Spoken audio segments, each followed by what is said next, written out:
นับพี่น้องมาพอกันข่าวบุญกันข่าวบุญกันนะครับบทบาทการแสดงโดยการเพลงเสียงแจ่มยอดแง่นิ่งเจริญขึ้นงานเสนอทองเดืองเพราะองค์ลูกกำพร้าหยาดน้ำตาเพราะมันก็ได้แล้วในสากนี้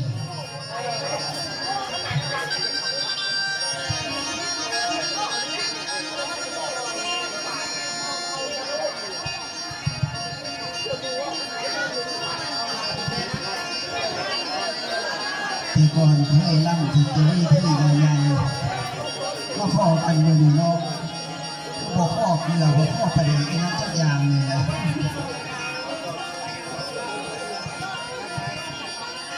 พ่อไปเลยสุขสบายดีทานทั้งคณะประธานทั้งประจำแห่งขอทุกทั่วหน้าที่มาร่วมเตะแผ่นเมื่อได้มองบวงแบ่งอากาศแบ่งเหมาะสมโลกมันต้องบนลงจะคอยเพียงมาพอหรือว่าเธอออกบุญขอน้ำมันฟ้อนพระเจ้าซอยน้ำมันอกคอยถูกใจคอยพ่อทานประทานนำเอาคนแก่ละมันเข้ามาหัวมือกันนำเอาคนสูงสันมาแบ่งปันกันใส่น้ำเอาค่ายมาเป็นเอาไก่เอาใจคนละด้วยน้ำเอาเดียวมากล้วยมาทอดเขาใส่เคียนับเอาสิ้นสามสี่เพื่อเขาเข้ามาหัวเอาความเพียรมาภาษาสดาสอนไอถ้าก็เป็นคนใส่กระดองใจบ่อยแอบแบนความรักแพ้คาลานน่ายที่กันให้คอยอกคอยกันให้มาเลยเที่ยวยามตาภาษาคนเคยแกงกันบัดน้ำพองคุณเพียรขอคำพี่พระเจ้าเก่าเพื่อสิผู้ขา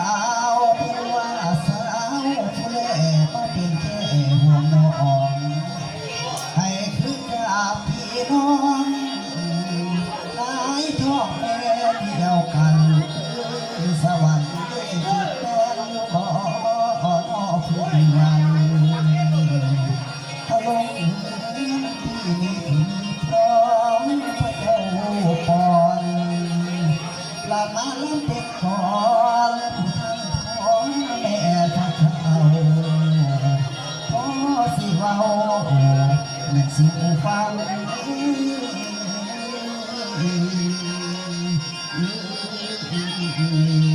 ละนา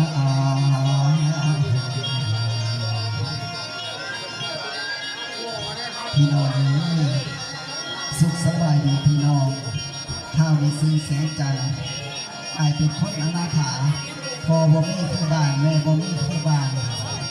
เพิ่งจากไปหน้าเลี้ยวเมื่อแต่เท่าคนเดียวพ่อได้ข้าไปตามบ้านเพิ่นเพียงแต่ว่าหาเงิน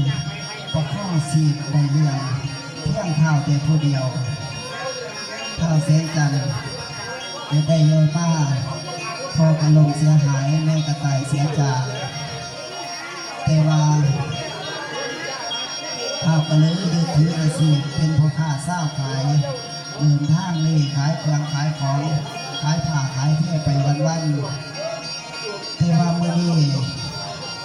แต่เห็นก็สวยแล้วข้าพเจ้านี่สิเดินทางไปขายไปค้าต่อเพื่อหาเงินหาทองเลี้ยงชีพเสน่ห์ถ้าว่ามีผู้มันมั่นท่านหายผู้เสพผู้สาวกสิขอจีบขอหมักเสน่ห์นอนมาผู้อยู่ผู้เดียวมากกันหลายฝ่าหลายปีแล้วแต่ว่าสิไปขายทางบ้านเมืองไทย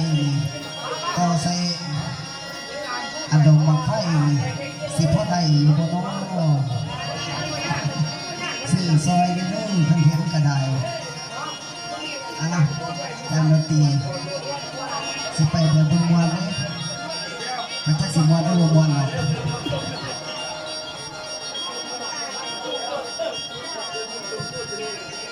มีใส่ระแดนเซอร์หน้าเวที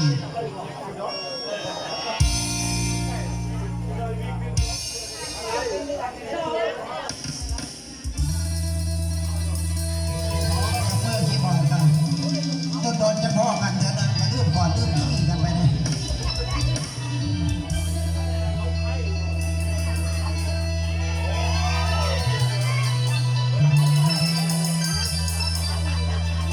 ลาสาวดำคือตัวดอกน้องใจพี่บ่มีดำ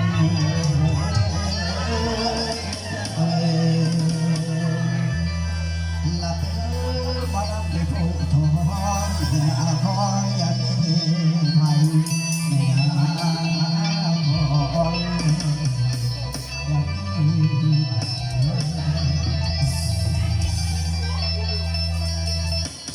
้ยพี่อายไปแล้วมาเต้นหน้าเวที very good very good